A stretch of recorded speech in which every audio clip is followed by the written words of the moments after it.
Thanks for tuning in to this week's classic episode of Angler West, where this week we're going back to 2009 to fish for summer run steelhead with guide Greg Frogner. Now, in a horrible blow to the fishing community up here in the Northwest, Greg passed away in a horrible traffic accident a few years ago. And we all miss him greatly. He was one of the most respected and liked guides in the whole region. If you had a chance to fish with Greg, I know you had a great day on the water. Now, also fishing in this episode is Dave Ing, who is a great friend of Greg's, and since then, the man behind the Fish-Aim leaderboard. One of the most useful tools you can have on your boat or anywhere for sure. It's just a simple way of keeping your leaders and jigs and lures tied up with leaders ready to fish and organized. We sell an awful lot of these here in the store in Woodland, Washington, and online.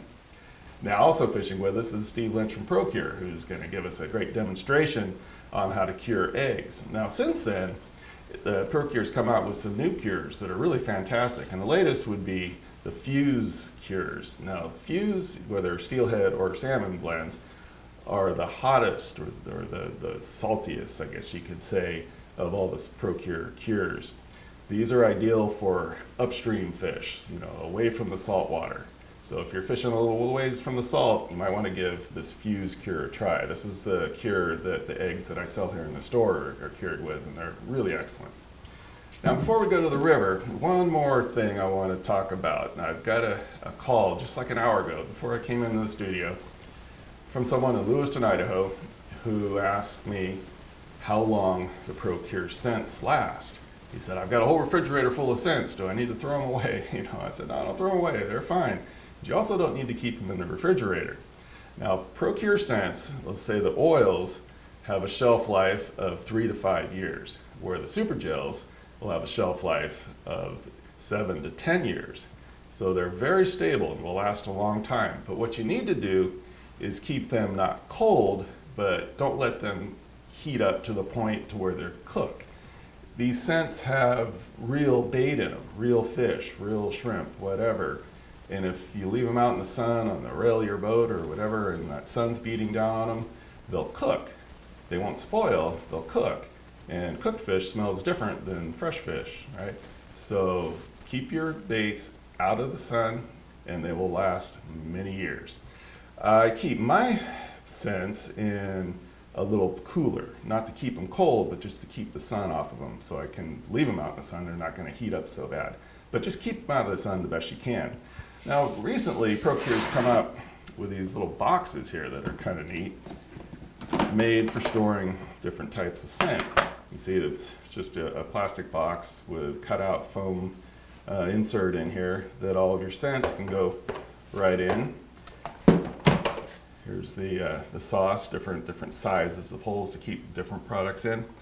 And that keeps your stuff nice and neat and clean. You can put this under your boat seat, wherever, real convenient. So you need something to keep your scents in. Just keep them out of the sun and they will last a long time. But if you have ProCure scents that are around for 3 or 5 years or 7 to 10 years, that means you're not doing enough fishing. So let's go to the Cowlitz River, see if we can't get some summer run steelhead with guide Greg Frogner. Central Washington's Cowlitz River is a salmon and steelhead poster child for hatchery-raised fish. In 1968, the Cowlitz River Salmon Hatchery established itself as the world's largest hatchery and still produces millions of Chinook and coho smolt yearly. Later, the Cowlitz River Trout Hatchery at Blue Creek was constructed to enhance winter run steelhead numbers and also to add a summer steelhead run to the Cowlitz River. Today we're fishing for Cowlitz River Summer Run Steelhead with guide Greg Frogner. Okay, we're going to cast at about a 45-degree angle upstream. Anytime they get below the center of the boat, pick them up 20 feet off the bank, fire away. Our goal is limits of hatchery steelhead for the table, and there's no doubt that the fish are in the river for us today. We're fishing on the Cowlitz River today. We launched at the Blue Creek boat ramp, Cowlitz River Trout Hatchery, about an hour and 45 minutes from Portland. Most of the fish are right up here in this the first hole, so we're side drifting with eggs and see if we can't get a little action this morning. Numerous issues and debates surround the long-run practicality of fish hatcheries. The history of Northwest Fish Hatcheries is one of mixed results, and the future is anything but certain. Can the hatchery system survive without wild fish stocks? Where is sport fishing's place among other needed draws on resources such as commercial fishing and electric power generation? How do we best achieve sustainable harvest? And who is best qualified to lead in the recovery of our fish stocks? While these are all important questions and critical to the future of our fisheries, none will be answered today. Whoa! Jump in the boat. These summer run hatchery steelhead are a man-made phenomenon designed for us to enjoy today, and that's exactly what we're going to do. Well, buddy. Hey, thanks. Nice work. That's fine. Fun it is, huh? This is one of the hatchery summer steelhead. These are Skamania breed. And you'll see they've cut the adipose fin off. And I've only caught one native fish up here in 6 years of fishing this. So almost every fish up here we get to keep. And it's a place where you can go get something for the dinner table. Absolutely. Yeah. You know, one of the other things I think you might want to explain too is you were showing us exactly how long it took for the bite. Yeah. You're like, look, here Look, it is, and you here's just one. let them eat and eat and eat. just- And look where that hook's at. It's still right up front, so it's Yeah. not like it went all the way down. So all that time he was sitting there eating, Yeah. it was still at the front side Very of the few mouth. of these fish, even with these eggs, they'll get it down deep. Most of them are hooked in, Yep. and you can look at what side of the mouth they're hooked on. This one's hooked on this side. He was sitting here, the eggs came through, and he grabbed a hold of it. If they chase it down, they'll be hooked on the other side of the mouth. So Yeah. that one guy was just sitting there in the water, just like this. The bait flew by, opened his mouth, and we got us a steelhead. Typical Cowlitz River summer steelhead.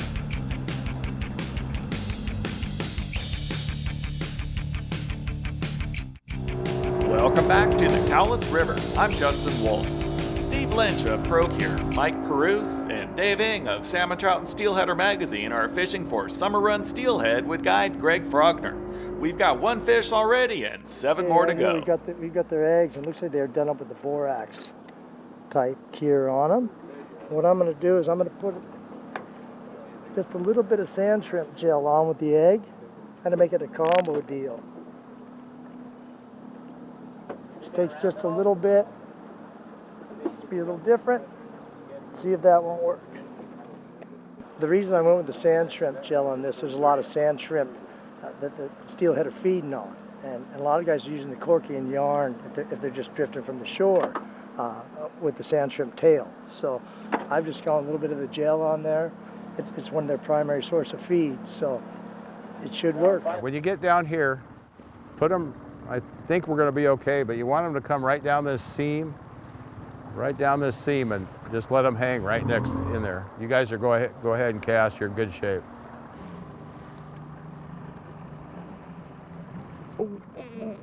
There he is. Fish on. Oh, he's gonna make another idea. Summer run steelhead generally fight harder than their winter run counterparts. So while one fish hooked up is a lot of fun, two at the same time can turn into a real circus. That's a gorgeous fish. Yeah, this is a great fish. Yeah, it looks like a heavier one too. It's going right upriver. It likes that nice house right there. It's going right to it. There we go. You got him. Hey, got him. Steve, I'll be right up. Right, the good-looking fish. Oh, Steve! Saw that net and said, screw you. That's the deal with the steelhead. You hook some, you land some. That one got away. Nice fish, though. We got up to the boat. He'll live another day. This morning we started off, it was kind of slow. We got some fish, lost a fish. That last pass we just took the nice double, the sun's on the water, and looks like they want to bite for us. So hopefully we're going to go up and do it again and see if we can't get a hook on a few more anyway. Get a couple more in the boat. As you notice, we kind of fish both sides of the river. The fish tend to get kind of pushed in towards the banks. So we're always casting in towards the banks, and then we'll pull it through. Some of the deeper spots we'll kind of let them suck into it, and they'll grab it right next to the boat a lot of the times. Try to hit this, we're going to try this deeper water now that the sun's been on the water for a while, and see if we can't get them on this side over here. Steve, when we get a real hot one in here, you got one? There we go. Oh, all right, yeah. Hold on to him. There we go. That's a pretty fish. I like it when they come out of the water.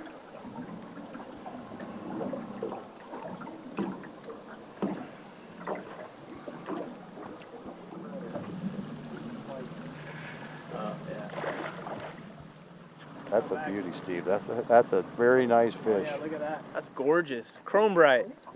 Oh, there he goes again. He doesn't like that net. He doesn't like me.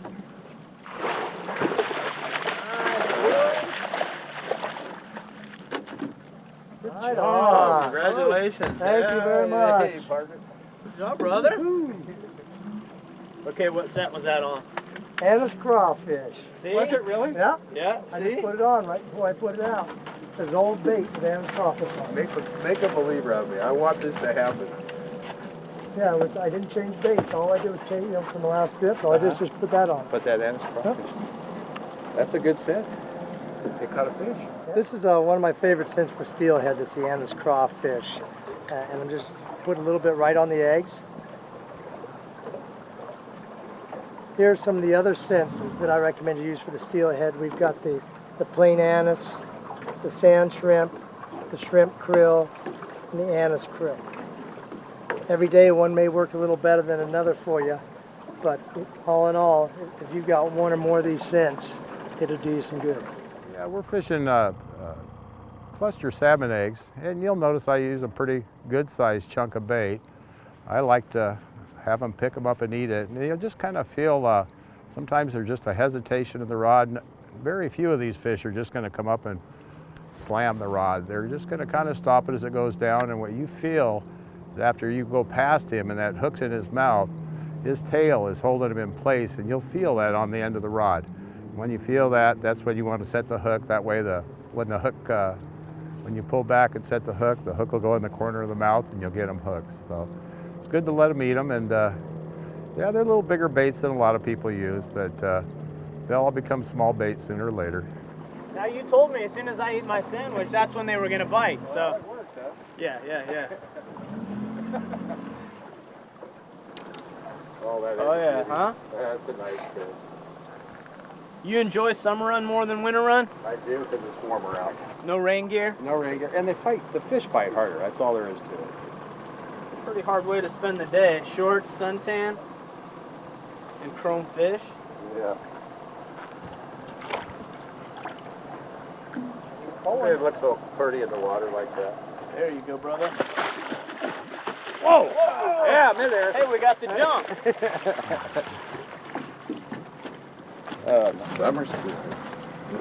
This fish wanted the peach color today, and they've been after that pretty good. The two predominant colors I use here are peach pearl and pink pearl. Two colors that I like and the fish seem to like. Gorgeous looking fish. You ready, Greg? I don't know if he's ready yet. Oh, he's not ready yet. Get him out there.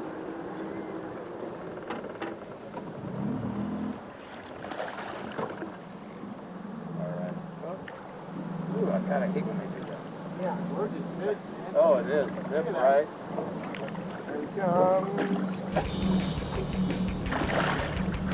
Hey, we got one in there now. Way to go, Dave. Yeah.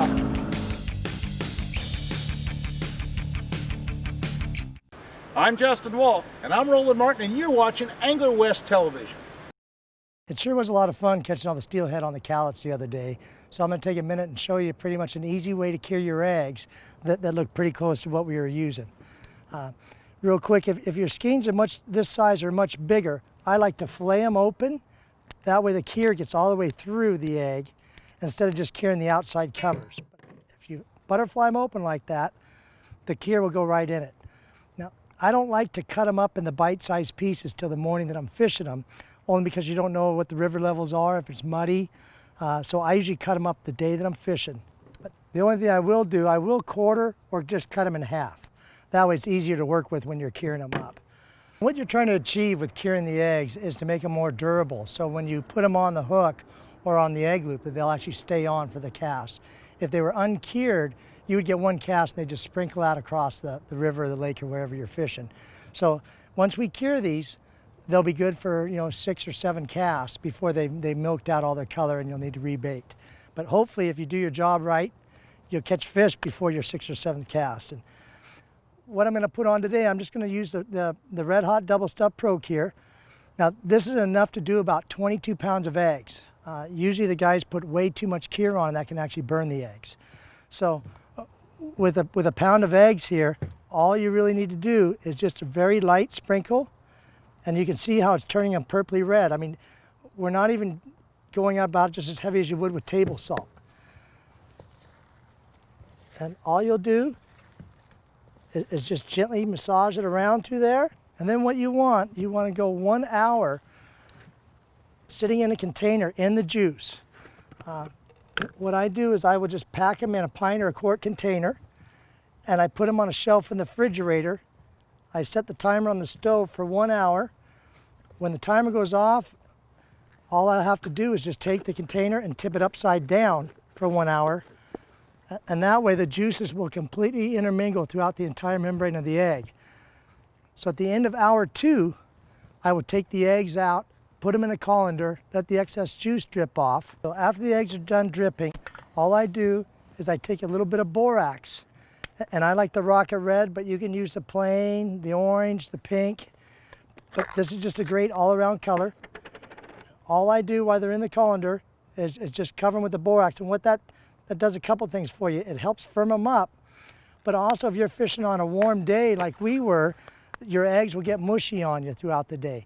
And this will absorb the excess juice and make these eggs fishable all day long. Now that we put the borax on them, you can put them back in your pint or quart container, and you can leave them in your refrigerator for up to 3 weeks, or you can freeze them for up to 2 years. I recommend, the shorter the better. I mean, don't cure them up until you need them. But I realize with the coho going on right now, everybody's getting a lot of eggs. So when you get your fish, you do want to cure them within 24 hours. But I would put them right to the freezer. That way you get the longest life out of them. Okay, I'm going to show you another way to cure your eggs. This is probably the simplest method that's out there. This is the Last Supper egg cure, and this is a wet cure. So you retain all the juices that you start out with. So if you start with 5 pounds of eggs, you'll end up with 5 pounds. We have 2 formulas of this. We have the inland formula and the coastal formula. And the reason for that is when the fish first come in to the bays and the coastal rivers, they're trying to purge themselves of the salt. So the coastal formula is a sweeter cure. But as the fish get further upstream, they're craving the salt, and the inland is a saltier cure. So all you do, I've got the eggs all prepped and ready. You just apply a lot of this virtually compared to the Pro Cure, where it would go 22 pounds. This will do about 7 pounds of eggs. So you need quite a bit of this. All you do is gently massage them around. And you apply even more. You want to have the eggs completely coated. It's similar to a borax, but this has a lot of other ingredients into it. So this will not burn the egg. There you go. Okay, once you get them good and coated, all you have to do is put them inside a Ziploc baggie. Once you get them all in the bag, you can just put them on a shelf in the refrigerator, and once a day for the next 3 days, in the morning before you go to work, just take the bag and massage it around. But once I get them loaded, I like to add a little bit more. And what this does, on this wet cure, the juice will go in and out of the egg once a day. So for the next 3 days, they'll dry up like this, and then later in the day they'll be all juicy. The next morning they'll be all dry. But all you do each morning is just gently massage the bag around. You don't have to open it up and touch them. Once they're in the bag, you're done touching them. At the end of the 3rd day, you can either just remove the air out of the bag, roll it up and freeze it like this, or I recommend, this is a better way to go, you can put them up in pint or quart plastic containers. And these here have the seal on them, so they allow you to freeze up to 2 years without doing any freezer damage to them. On the Cowlitz, this is the setup that we were using here, a 2-hook setup with a Corky in between. And that worked real well. But if I'm drift fishing, I like to use just a single hook. So I'm going to show you how to tie an egg loop today on a single hook with the Corky above the hook. And if you want to go with the 2-hook setup, you can just leave your tag line a little longer and put a Corky in between and solid tie your hook down to the bottom. So real quick, I'll show you how that's pretty simple. I just pull off about an arm's length of leader, and I'm using the FluoroClear, which is great for the spinning reels. It's just coated with the fluorocarbon, so it's got no memory to it. So if you're using the spinning reels, this comes off and goes right on the reels, beautiful. And still in the clear water, they won't see it. All you do is just with your left hand pinch the hook right there at the bend, go through the eye of the hook, and let it stick out about, an inch. And then I wrap it 7 times. 7. And then I pinch it with my same finger I'm holding the hook with. With my right hand, I come in from the back side of the hook, go right through the eye and let it sit out about an inch. And then I put the line right on the shank of the hook. And with the same piece that you were wrapping with, you continue to wrap it 5 more times.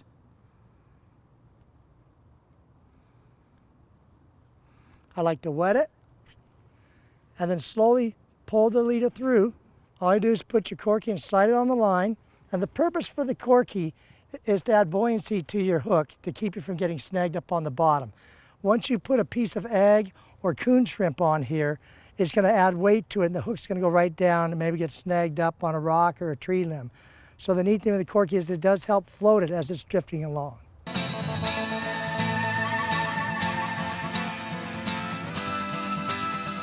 This is Merle Haggard, and you're watching Angler West Television. Welcome back to the Cowlitz River. I'm Justin Wolf. The Cowlitz is holding good numbers of hatchery-run summer steelhead. Bites like a smolt and fights like a tarpon. And while releasing wild steelhead is essential, these hatchery fish were made for fun and for the table. And after a pleasant morning of fishing, our boat is well on its way to a full limit. Sure, yeah. Look at you guys. Hey, all right. Oh, that's a nice one. Heavy, heavy. Nice summer steelhead out of the Cowlitz River. Whoa, like that? On command. That one jumped. I love summer steelhead. The season here, we start about the middle of June, and it'll go actually through the end of August. These summers will be in the river here. Actually catch them into September, but the peak of the run is right about now. You know what I noticed? Is that you're free drift and everybody else is kind of, back trolling and doing the shrimp thing, and I don't see a whole lot of rods going down but yours. Did they want my eggs today? I don't want yours. It's an egg bite. It's just, but this is the way I prefer to fish. So Absolutely. this is, you're in control, and it's a proactive fishery. You're part of the game.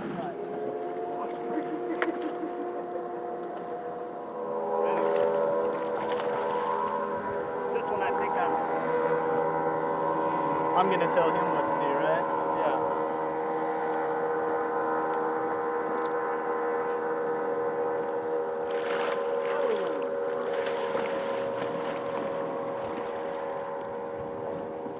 All right, so our limit consists of basically hatchery fish.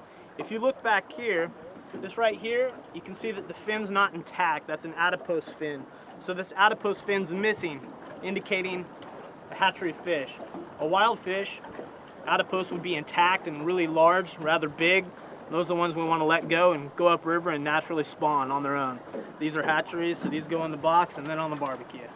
Today, we had great fishing on the Cowlitz, and hopefully with the adoption of wise management practices, we can look forward to improved fishing throughout the Northwest in the future. Now, if you'd like to go fishing, call Greg Frogner today. Hey, thanks for watching today's episode. Without the support of the sponsors, the show would not be possible. So please thank them when you can. Now, get out there and do some great fishing.